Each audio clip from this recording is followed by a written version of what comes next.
In today's video, I'm going to be showing you how to make evil in Infinite Craft. To start with, you want to go ahead and drag over water and combine that with fire, and that will give us smoke. From there, we can combine smoke with water to get fog, and we can now combine earth and wind, which will give us dust. We can now combine dust with earth to get planet, and we then want to combine these two, planet and fog, to get Venus. We can then combine Venus with fog to get love, and we can put this to one side.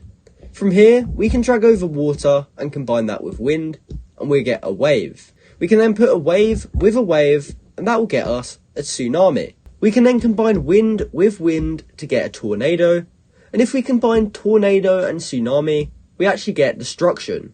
So if we combine love and destruction, we now get hate. And all we have to do from here is combine hate with fire, and we've now made evil. So that's how you can make evil in Infinite Craft. I hope you found this video helpful, and thanks for watching.